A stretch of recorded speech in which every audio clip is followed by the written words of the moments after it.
Welcome to the famous geological wonderland known as the Isle of Skye here in Scotland, where every cliff, mountain, and valley tells a story spanning nearly 3 billion years of Earth's history. Imagine the island is a giant layer cake, where each layer represents a different chapter in Earth's history. However, that cake might have been a little bit of a smash cake, as some of the layers are twisted and folded and others are broken and reshaped by the forces of nature. So we're going to talk about our Skye road trip according to the geologic timeline, not the actual timeline of places we visited. So the geological journey begins in the southeast at the Sleep Peninsula, where we find some of Europe's oldest rocks, the Louisian gneiss, formed almost 3 billion years ago. These ancient rocks were once part of the same landmass as Greenland and Canada, a testament to a time when our continents were arranged very differently. Overlying these ancient foundations, like pages of Earth's history book, we find the Trotternish sandstone, laid down by fast-flowing rivers some 800 million years ago. Moving to the heart of Skye, we encounter the dramatic Cuillin Mountains, the island's centerpiece. These jagged peaks, over 3,200 feet high, aren't just any mountains. They're the exposed hearts of ancient volcanoes that erupted around 60 million years ago. If you visit the fairy pools at their base, you're looking at rocks that were once molten magma, crystallized deep within the earth. The black Cuillin, made of dark, rough gabbro, and the rounded, reddish granite peaks of the red Cuillin stand as silent sentinels to this fiery past. The northern part of Skye showcases what geologists call a trap landscape, most visible at locations like the Cuillin and the Old Man of Storr. Imagine pouring pancake batter in layers. That's similar to how ancient lava flows built up here, layer upon layer. But nature had another trick up its sleeve. These heavy layers of basalt sat on top of weaker Jurassic sedimentary rocks, and like a heavy book sliding off a tilted shelf, massive sections began to slip.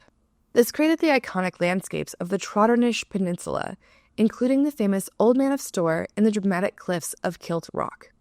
Speaking of the Jurassic period, Skye holds another fascinating secret. Along its coastline, particularly around Staffen, you can find footprints of dinosaurs preserved in the rock, a reminder that around 165 million years ago, this area was a subtropical coastal paradise where dinosaurs roamed. These footprints, along with fossils found in the area, make Skye home to over 10% of the world's Middle Jurassic dinosaur species. The final chapter in Skye's geology was written by ice. During the last ice age, which ended around 11,000 years ago, massive glaciers carved out valleys and sculpted the landscape. You can see their handiwork everywhere. In the U-shaped valleys, the smooth, polished rocks, and features like the Fairy Glen near Uig, where the interplay of ice and rock created a uniquely whimsical landscape. We took the time to do the short hike to the Fairy Glen. This enchanting area has been sculpted by millennia of erosion, resulting in a unique miniature landscape often described as a mini Cuillin. The glen's distinctive features are primarily composed of Trotternish sandstone, a sedimentary rock that has been shaped into an array of cone-shaped, craggy hillocks, known locally as fairy knolls. These formations are interspersed with random boulders and tranquil loch-ins, creating a whimsical, otherworldly atmosphere that has given rise to numerous fairy legends, despite no distinctive folklore linking the land to the magical realm. One of the most striking geological features of the Fairy Glen is Castle Cuillin. And much to my dismay, this is not an actual castle. It's actually a natural basalt outcrop that bears an uncanny resemblance to a crumbling medieval fortress. Honestly, if you visited other crumbling castles around Scotland or the world, I can see where this comes from.